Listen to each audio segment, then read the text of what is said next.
I picked my wooden box for? Modern art! Welcome to About Time, a Doctor Who podcast. I'm Stephen, and I've been a Doctor Who fan since 2005. And I'm Ben, and I've never seen the show before. Now we're watching and discussing every episode of the revived series, and quite frankly, it's about time.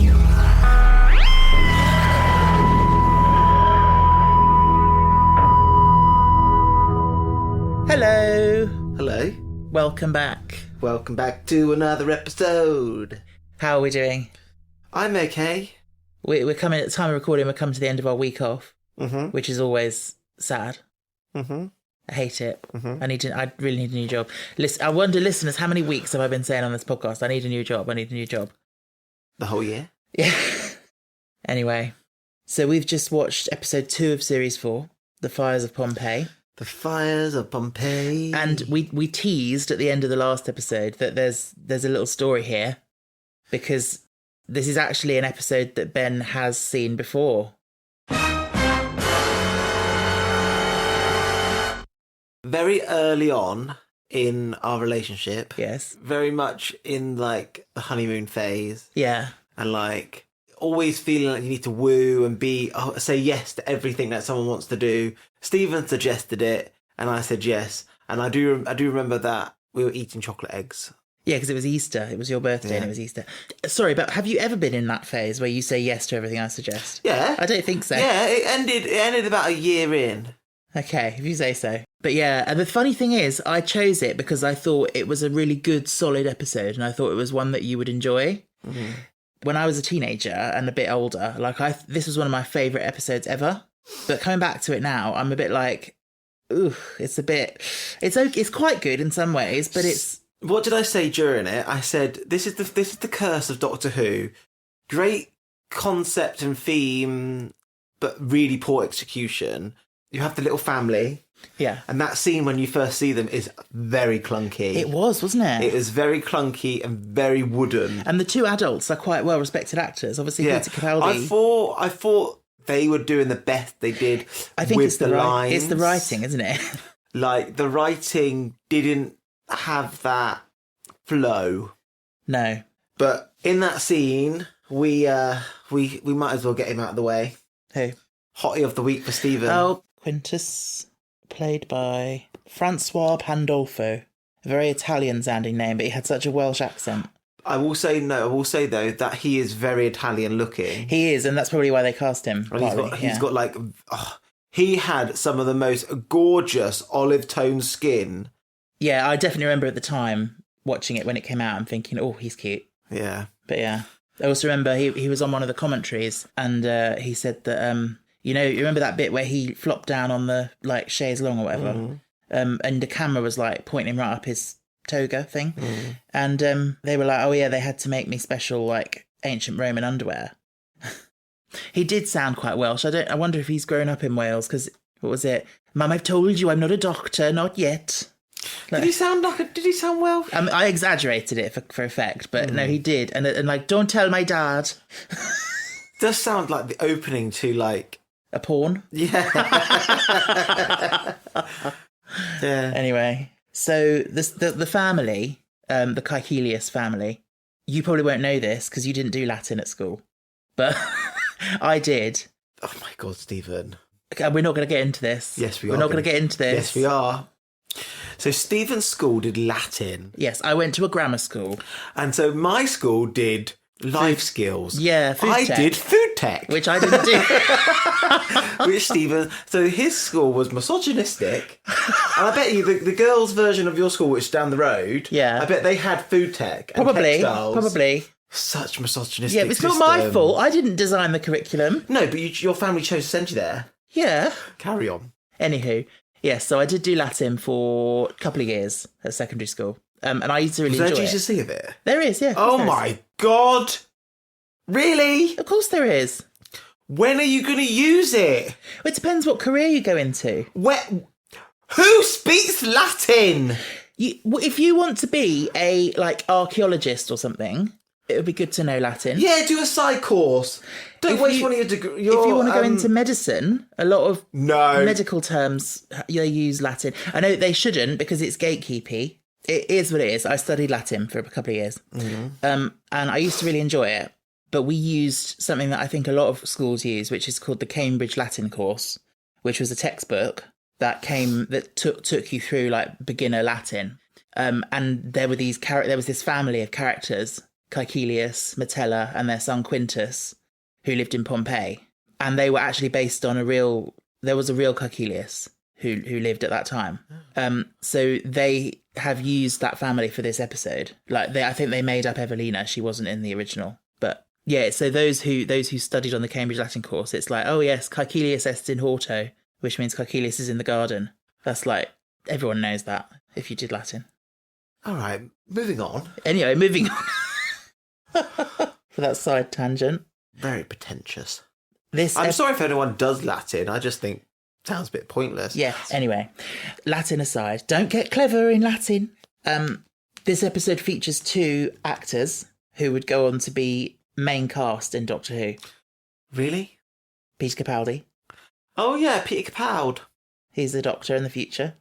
I'm the Doctor and I'm going to steal your identity. Yeah, there is actually an explanation. Okay. But we'll come to that if you ever get to that time. And then, of course, Karen Gillan. Those who cut, well, no one can see because we're not filming, but Ben just did the eyes in front of his head. It's very Pan's Labyrinth, but is it a bit rudimentary? I haven't seen it. Pan's Labyrinth is how they have this, like, I would say, like, demon-esque thing that has eyeballs on its palms, and he goes like this. Oh, okay, yes. And so they just flipped it round, drew it on the back of the hand, and just did this. I know this series is going to be basically, every episode is going to be me saying all my favourite Donna lines, but loved that bit when she was tied up and she was like, listen, sister, you might have eyes in the back of your hands, but you'll have eyes in the back of your head by the time I finish with you. Let me go! I was thinking to myself, I don't really want to burn through this series because I know she only does one. Yeah. And I just think, like, I hope people put her at God tier companion. Oh, they do, pretty much. She's very popular. She's actually mopped the floor with the other 2 companions. It's really good to have someone with a bit of maturity. Oh, 100%. Because I love that whole thing about, he tells her, no, just leave it, drop it. And she's like, listen, I don't know what kids you've been flying around with in outer space, but you're not telling me to shut up. Yeah. Like, 100%. Yeah. Like, literally, what I will say is she adds this level of maturity. She adds her, like, sass and her... I can hear the characters, unfortunately. I can hear... Oh. like... That's because you know her voice so well. Yeah. Yeah. But no, I freaking loved it. She is good. Like, she's so nice to not have this, like, oh, we're flirting. Hello. Yeah. Oh, no, we're not married. We're not together. No. And I'm just a bit like, no. So, obviously, this is Donna's first, like, trip into time. If you don't count in The Runaway Bride, she had a brief thing where she went back to the start of the creation of the Earth. And she just didn't leave the TARDIS. She just watched that from the door. This is her first actual trip somewhere. Yeah. And there's that whole bit where they look at the mechanics of the TARDIS translation thing. I quite like the fact that now we're at series 4. This is the 3rd companion that we've seen sort of getting used to this idea. They start to get a bit more. They ask different questions and sort of, Well, let me put it this way. The TARDIS was inbuilt with Google before it was popular. Yeah. The TARDIS, sponsored by Android. Did you notice the Mary Poppins reference? No. Did you not? No. Positions, when everything was shaking and they had to go and grab all their ornaments and things. Was that really I think Mary so. Poppins reference? I think so. Oh, okay. Where's the be-doo, beep-be-doo-be-doo? No, how's it go? Stephen's going to do his greatest... my impression of Glynis. Glynis Johns, yeah. We're clearly soldiers in petticoats and dauntless crusaders for women's votes. Though we adore men individually. Do you know who would be perfect for that role? A sheep? Maria. She'd be perfect. Yeah, and then yeah. Oh my god, Dad, you're so embarrassing. We're clearly soldiers. Sarah Jane. Do you know Sarah Jane? I'm so sorry, Yasmin Page. Anyway. Also, the family, they were quite like a sitcom family vibe, weren't they? Yeah. I quite liked Peter Capaldi in a way. He's a good actor. I felt like his hair was very Roman. Yeah. But no, he's a very good actor. I'm going to look him up what he looked like when he was younger, because I've never seen him younger. Yeah. I've only seen him as an old man. Yeah. Well, older man, should I say. Mm-hmm. He's also in the next series of Torchwood. What, as the Doctor? No. So he's got 3 major roles in the Whoniverse. So yeah, a while ago, we were in Waterstones, weren't we? And I saw the novelisation of this episode, The Fires of Pompeii. Oh my God. And I bought it because I thought, well, it's a good episode. And it was novelised by the original writer, James Moran. Let's just say I struggled about a third of the way into it. And I haven't finished it because... I thought you did. No, I didn't finish it, no. Oh. Because I'm sorry to say this, but it's so bad. It's so badly written. Well, if that's badly written... Yeah, but the TV one, you got to remember, was rewritten by Russell. He took the script and he polished it. Some people, not everyone can be good at writing every medium. Some people are more suited to... What? Nothing. Is that a harsh thing to say? No, it's just a bit like... Yeah, it's a little bit harsh. No, but, some people's strengths lie in script writing versus novels. But, I've got it here and I just wanted to read a little bit. So, Wait. Just to show you... What? Welcome to a Willow audiobook. So this is a conversation between the Doctor and Donna. Read by Stephen Willis. Thank you. It's when they're just about to get to Caecilius's villa for the first time. "Let me do the talking," said the Doctor as they got closer to the entrance, "if that's at all possible." "I'll do some punching in a minute," said Donna, glaring at him. "Just try not to be weird with them." "Me? You forget people are real sometimes. You're the weird one, you weird spaceman weirdo." "Oh, great comeback. Maybe you should do the talking after all." "You could put a sock in it, sunshine. I'm not in the mood. I'm ready to explode. A bit like that gigantic volcano that's about to pop." "I told you, don't mention that." "Why not?" "Because that word hasn't been invented yet." "I know," said Donna, "but surely..." "No, it'll start too many questions. The quicker we go, the quicker we'll get out of here. Less talky, more walky." "You are absolutely..." She was interrupted by a loud crack and a low rumbling. Another earthquake was starting. "Positions!" they heard someone yell from the villa. Do you not think that was bad? It was a bit clunky. Yeah, but I know it's one of those things, like, her line about "you weird spaceman weirdo" is supposed to be clunky. But, but it didn't work for me. For me, I don't know. But yeah, I really struggled with it. And I got to a point, I just thought, I'm not reading any more of this. So let's talk about Lucius. Lucius von Vucius Bomboo. His name was Lucius Petrus Dextrus. Any guesses what that means in Latin? I'm fake. Petrus means stone. Dextrus means right hand. So his name means stone right hand. Oh. Nominative determinism for you. What? That's when, someone's name... No. Say it again. Nominative determinism. It's basically when someone's name seems to really, reflect something about them. So it would be like Harry Potter Scarhead. Yeah, well, actually, no, there's lots of it in Harry Potter, because she uses names like Gilderoy Lockhart, like Gilderoy, he's gilded, he's fake, he's sort of on the surface. And Lockhart... Rita? Skeeter? Skeeter, she's like a mosquito. That's what a skeeter is. Blood-sucking. Yeah, anyway. We've learnt something. What was it again, Stephen? Nominative determinism. Nominative determinism. Sometimes I listen back to this when I'm editing and I'm like, God, I sound like such a pretentious twat. Yeah, you do. Well, just rest assured that I do know that I sound like a twat. To be fair, I've learned a lot about being with you for 8 years nearly. Well, there you go. Anyway, another line I liked that I just wrote down when Donna's talking to Evelina. She's like, "What you do in old Pompeii then? Hang about down the shops, go down TK Maximus." I like that. Yeah. I just love Donna. The thing is, she's very witty, actually. She, like, to come up with that's obviously a joke she's making for her own benefit, really. Yeah. Like, and that she came up with that because if you remember her first episode, The Runaway Bride, she was painted as a bit of a dimbo. Dimbo? Yeah, she was made out to be stupid. Do you remember how she couldn't tell that Lance was betraying her? Oh, yeah. And she was like, what? Like, you know, and her height of excitement was the new flavour Pringle.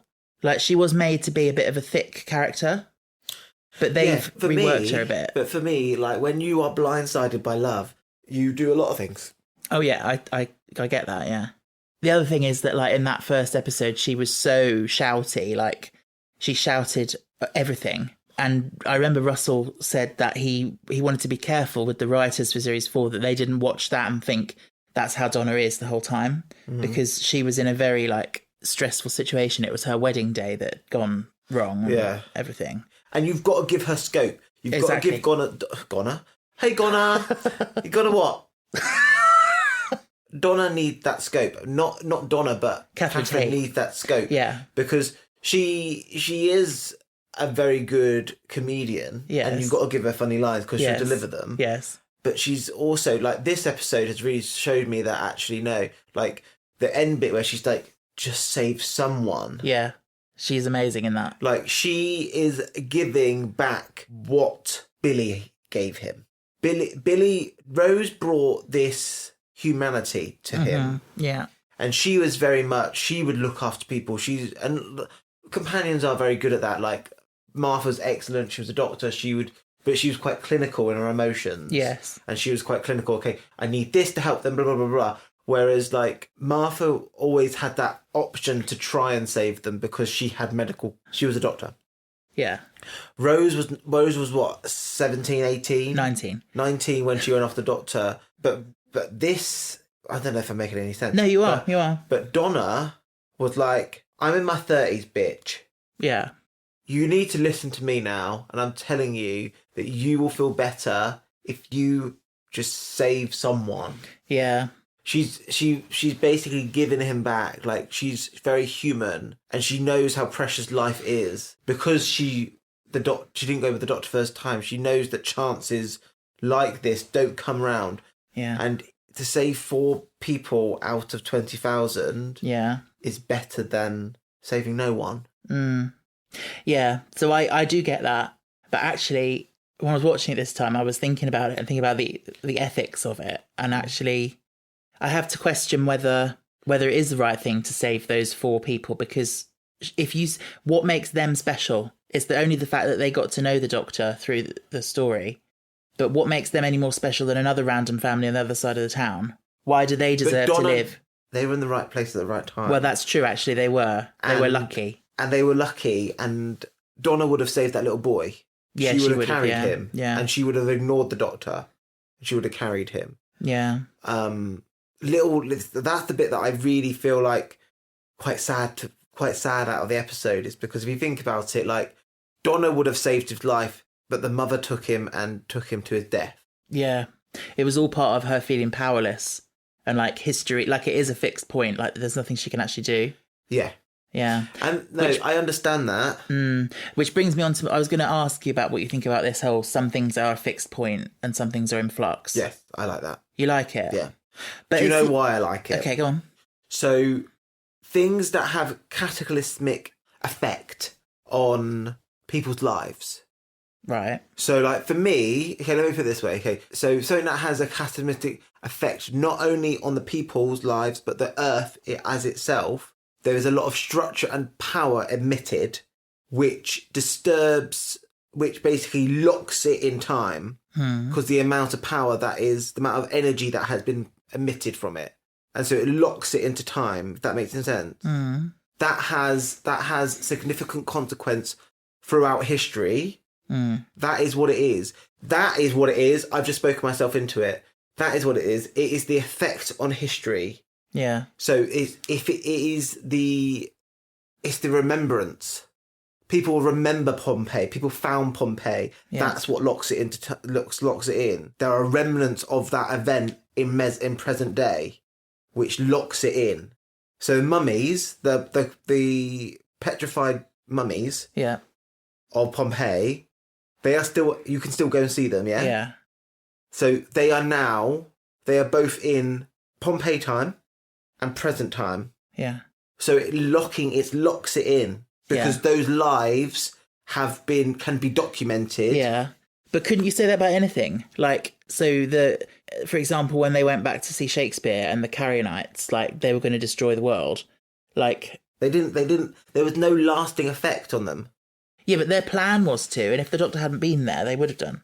This is the TV show. That's what I'm saying. The whole thing is arbitrary. I personally think that it makes sense that, okay, let me put it in a different context. I like it because it respects the historical sacrifices and deaths that have been endured. Absolutely, yeah. I get that. So Titanic, fixed point. Yeah, it's a device basically That protects. that means and that it respects. it just allows the writers to be like, sometimes you can't change things and sometimes you can. But also it respects people who have died. Exactly, yeah. During a natural disaster or cataclysmic crash. I mean, with Pompeii, are we saying too soon to do an episode? I mean, 2,000 years. No, I'm joking. Oh, 2,000 years. Nearly. AD 79, wasn't it? Yeah, that's not 2,000 years, Stephen. It's the best part of 2,000 years. Yes, you didn't say best part of 2,000 years. You said 2,000 years. A touch of the tism. No, that's just being accurate. Accurate. By the way, I think I'm going to go for an autism assessment. I probably mentioned it on the podcast. I've been thinking about it for a couple of years. But I had a meet up with an old colleague the other day who's recently been diagnosed. And you said I was worried that they're going to come back and said you're not autistic. You said you don't have to worry about that. Yeah. She's pretty sure that you're autistic. Yeah. But yeah, we just got to get and in also contact she with the said to me, doctors. because I met her like 10 years ago probably I first met her, and she told me the other day that when she first met me she just assumed that I was autistic straight away. Like she didn't mention it because she thought I knew and that it was obvious. And apparently 2 other colleagues also thought that as well. So that kind of, some people might take offence to that, but actually I was like, no, that explains so much. And like, yeah. Anyway. Gives you a little bit of validation. Yeah. And confidence to go forward, because if it's going to improve your quality of life. Yeah. Knowing. I've got to think how I'm going to feel if I get told that I'm not.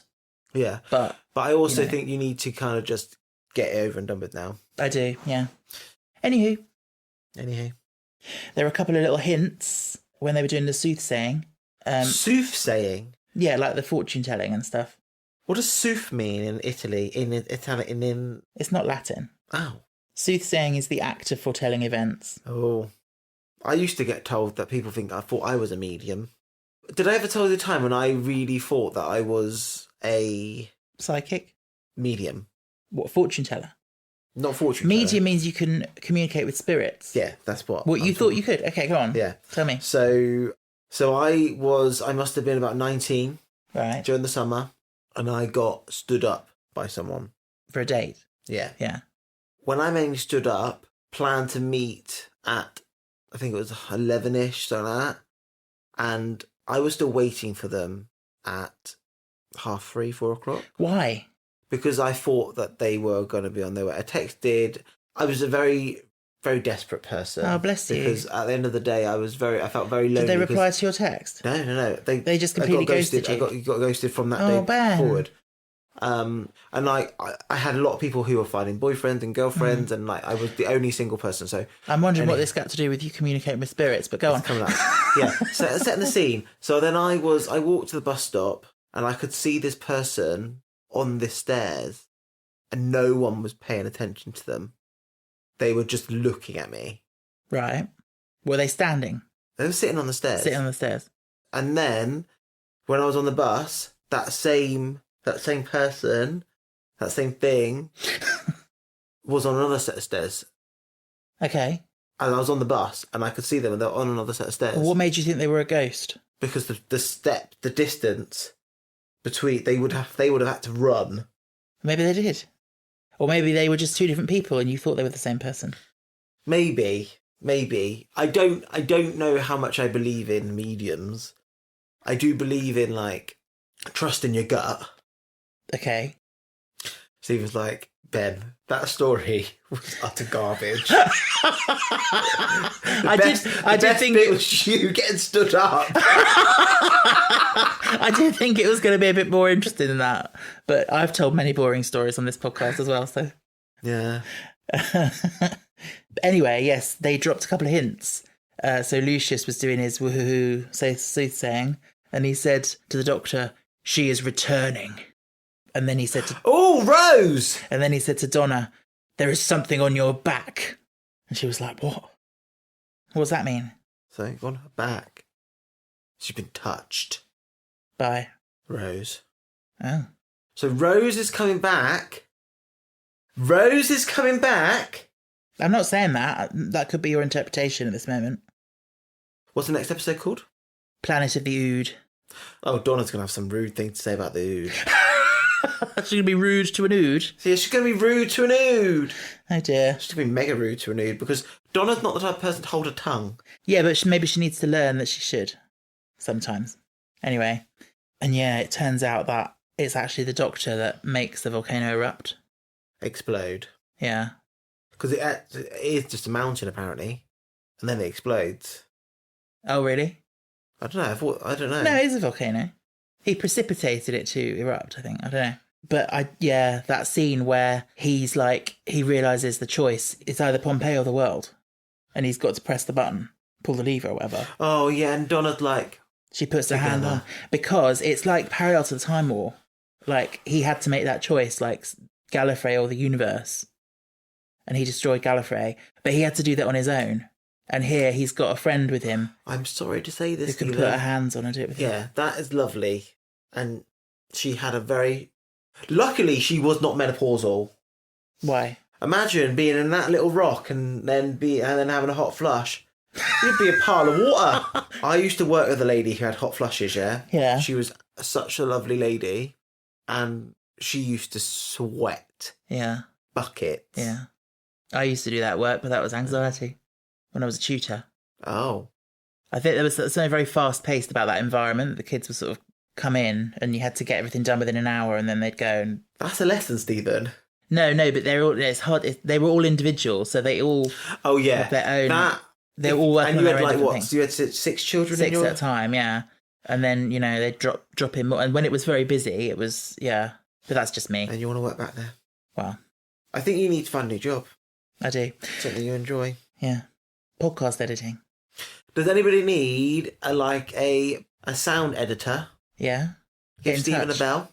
Have they invented bells yet? The escape pod that they flew out of the volcano in? Yeah. Don't you think it looked like something out of the Flintstones? When the door opened and it's got like this perfect door cone to it. Oh, and I just thought it looked like an old Pokeball. Yeah, I don't know why. I just think it looks like something out of the Flintstones. The Doctor thought he was in Rome. Yet again, he got something wrong. Yeah. So I think that the universe shifts the Doctor into where he needs to be. That's a very... Slightly, the universe slightly nudges him off so that he goes where he needs to go. Yeah. Not where he wants to go. Do you think it's the universe doing that, or do you think it's something else doing that? The TARDIS. Maybe. The TARDIS is got golden spaghetti inside it. And so it's like... It comes out and goes into someone like Rose, and she's like, "Oh my god!" And then she rises Jack out of the dead, and he stays alive for the rest of his life, and then apparently becomes face to bow, which we do not believe in this household, do we, Stephen? I do. Actually, no, I don't think I do. Oh my god! The face to bow. I will believe it if Jack's head gets blown off, like his body gets destroyed, and he's just a head. And if that happens, and he's still alive. And he's just ahead. Yeah. Maybe I'll believe it. Well, I did tell you that there was an intention to do that, but it didn't happen because apparently he wasn't available. But then how can he sustain his body? Because he can die from starving. Yeah. Can he not? Yeah. I'm really confused. It's time to put the Fires of Pompeii on our list. Where's it going to go? Is it near the top or the bottom? Or in the middle? Is this going to go 20th, I think? Oh, above Gridlock? Yeah. Below Christmas Invasion? Yeah. I liked Gridlock. Yeah, I like Gridlock. But I ever so slightly, would probably watch this more because I'm not a huge fan of those contained episodes. Oh, okay. You know what I mean? Yeah, I do. I hate box episodes of a sitcom. Bottle episodes, yeah. Box. You said box. No, it's bottle. No way. You say box, and I always correct you to bottle. So number 20, Fires of Pompeii for you. Fires of Pompeii, fires of Pompeii, fires of Pompeii. Oh, what was that song I made up? Something about the Sibylline. Sisters of Sibylline. No, Sisters, you've lost it. Such a lovely word, Sibylline. Okay. Oh, and the doctor was like, "Oh my God, she'd be ashamed of you." Yeah. We didn't talk about the sisters at all. Not really. We haven't talked talked about. the eyes in the back of their hand. We haven't even talked about the crusty old lady in the bed. Oh, we did. Stephen, your notes are a bit Well, sparse actually, today. I found myself just watching it rather than making notes. So the crusty old lady in the bed. Yeah, what do you think about her? I was like, "You're ugly, bitch." Yeah. I think for children, I think she's quite scary. Oh no, Because she's got like stone crumbly face and What? then that tongue, that human tongue coming out. What happens to Evelina's rock arm? I don't know. You're not going out in that, Evelina. Times have never changed. No, that's the joke. The times are the same. Yeah. Yeah, but no, she was crusty. I thought she was just like some queen alien. Yeah, well no, she was human and she's been slowly turned. But They're yeah. breathing in dust. Yeah. Do you know what I find clunky is when she finally says Paravile, it's so the voice is so distorted it's really hard to actually hear what she says. He says, "Tell me your name," and it's this big moment and she just goes Yeah. and it's yeah. like, what? I would What agree did you in say? that. I would agree in that. And then you had the ginger one was crushed by stone. Was she? I Yeah, missed she that. looked like crushed by stone because she was led on that lady's lap. Because there were two ginger ones. There's Karen Gillan, there's another one. I don't know. Okay. Anything else that I've missed from my list? Yeah, and then the household gods at the end. Oh, yeah. What a fucking ego boost to the doctor. Yeah, you said that. Yeah, I wanted to add it into the podcast. Yeah. Like, literally, the doctor would just have to see it and be like, "That's what I do, babes." Yeah. Noble, we'll call her Noble from now on. Yeah. She would have been loving it. Imagine they like they dig it up and it's in a museum. She's left the doctor. She's going into the British Museum and she says, "That's me." Yeah. I do love things like when the TARDIS makes its way into like iconography and like, you know, like the books of the Sibylline and they had the prophecy about the blue box and you see the little, like almost like a little hieroglyphic of the TARDIS. I think that sort of thing's cool. Yeah, it is cool. Yeah. Anywho, I need to think about where it's going to go on my list. Like I said, I used to absolutely love this episode and I still think it's quite good, but I did find it a little bit clunky this time. Would you say this is one of your favourite Donna episodes? It's a high bar because all of this series is quite good. There's a couple of dodgy ones in the middle, but it's quite consistently high quality, this series, so Oh. we'll see. Have I seen the best of Donna? No, I think there's much better to come. I think I'm going to put it between The Christmas Invasion and Army of Ghosts. And what would that make it? That makes it number 20. Oh, it's the same number as you. You're 20 as well. I'm 20. Not really, I'm 31, 32 in a couple of months' time. Yeah. You don't look it. I do. No, you look 50. No, I do. Like, I'm only joking. I do. No, you really don't look like, it. look, I've noticed that my under eyes are getting really papery. Oh. Who do you think looks older out of me and you? Me. Really? Yeah. Do you think so? Yeah. But I've got all this grey hair. Yeah, that's what I mean. I think you look younger. Oh, okay. And you are younger. Well, a month and a couple of days. All right then, so just before we finish, this week I wanted to read out a lovely review that we got on Apple Podcasts quite recently. Can I read it out? Can I read it out?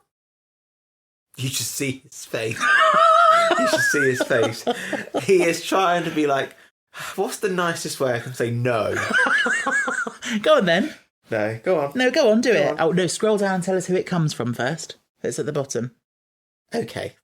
So this lovely message comes from Chinooks1799, Lovely. and they are from the US of A. Okay. 5 stars, woohooey. Lovely people and lovely listening, that's the title. I love this podcast. Thank you, Stephen and Ben, for making me laugh, fill my drives and dog walks and shifts at work with warm, laid back and friendly conversation about my comfort TV show. I binged all your Doctor Who episodes in a month and then missed listening to you guys, so I started watching Torchwood, which I swore I'd never do, just so I could keep listening. I'm going to I'm going to pop over to Spotify to rate and review you there so more people can find you. Ah, That was nice, wasn't it? that was lovely. Thank you, Schnooks. Thank you, Chinooks, 1799. I hope that's not when you're born. Unless you're a vampire and you haven't told us. That was very lovely. I am actually pro Torchwood, so I'm hoping you're enjoying it. Chinooks, if you're listening to this, I would really like to know, could you message Stephen on Instagram, if you're on Instagram or something like that? Just message Stephen somehow, and but I want to know if you're enjoying Torchwood. You said you'd never watch it. Now you've watched a little few episodes. Are you enjoying it? Yeah, that's a good question. Yeah. And it's crazy that actually someone who didn't want to watch it, they've only watched it just so they can listen to our podcast. That's really cool. And I would say I love Torchwood more than Doctor Who. I would love Torchwood at this point in my life. Yeah. Because I think actually I love the characters. I love the consistency, like Stephen said. Yeah. And I would say I do like Tennant a lot. Yeah, he is good. And we've had 3 series of him now. Yeah. And it's going to be really sad when he dies at the end of this episode. Well, this episode? This series, yeah. I really don't like Matt Smith as an actor. So I'm really worried about the next series. Oh, okay. Because I really don't like him as Philip. Are you sure Matt Smith is next? Yes. Are you? Yes. Okay. We'll have to see, won't we? Yeah, no, Matt Smith is next. Is he? Yes, he is. Yes, he is. Maybe he is, maybe he isn't. He is the 11th Doctor. How do you know? Because you have a T-shirt with them on. Oh, okay. Well, maybe that T-shirt's wrong. No, it goes Eki, Tenny, Smithy, Capaldi, Jodie, back to Tennant, and then to Shooty. Well done. I've been your boyfriend for too long. I know. I'm so proud of you. I'm surrounded by Doctor Who stuff. You could not have done that. Probably a year ago you couldn't have done that. No, I couldn't have. But Stephen has this T-shirt. Yeah. We've got to work on making sure you can do the classic ones next. Absolutely not. For me, I know this is going to be sacrilege, but I don't think of them canon. But how? How can you not think of them as canon? Because I don't. You think it's a different show? Yeah. A separate show? I think that Russell T Davies did Doctor Who a disservice by locking Gallifrey away. Right. That's why you keep banging on about it. Oh my god, he's not. I fucking hate it. It's the thing in my side. You keep saying you think it's not really gone. No, it's not. Maybe he's banished. What, the Doctor's banished? Yes. To a different universe. They pushed him out of the universe. That'd be interesting. Maybe his. I don't know. I don't really care. I feel like sometimes you get so invested and then you suddenly catch yourself and you're like, no, it's Doctor Who, I don't care. I come up with a plot of a storyline that I'm going to write a fan fiction about. So this is infecting my life. This was a Torchwood fan. Yeah, this is Torchwood yeah. because Torchwood's better. In your opinion. Anywho, it now is the time for Patreon, shout outs, Patreon, shout outs. Lovely. So this is the time of the podcast where we remind you that we are on Patreon. And if you'd like to support us, you'd be very welcome. And you'd be joining the ranks of Louisa, Philip, Jason, Joe, Tom, Louis, Michael, Verna, Heather, Benny, Caleb, Monica, Amber, Jay, Kaylee, and Kieran. That was a great on-tune note. Was it? Yeah. I think that's C. Okay, I think you just smashed a glass next door. Huge thank you to all you lovely people. We really, really, really appreciate your support. We can't tell you how much we appreciate it. If you enjoy listening to us and you would like to join that list, you'd be so welcome. Oh God, I sounded so posh then. You'd be so welcome. You would be. Go and look at the links on our show notes. And all the information's there. You can also find out how to follow us on social media on Instagram, Twitter and TikTok. You can also find our Ko-fi, not coffee, Ko-fi, apparently, where you can give us a one-off donation. And you can find our Discord server where you can chat about Doctor Who and other stuff. Anything you'd like to add?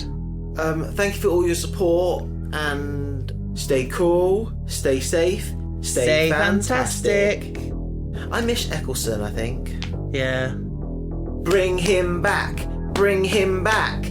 You know he won't. And someone asked him at a panel recently, what would it take for you to come back? And he was like, sack Russell T Davies, sack Phil Collinson, sack Julie Gardner, then I'll come back.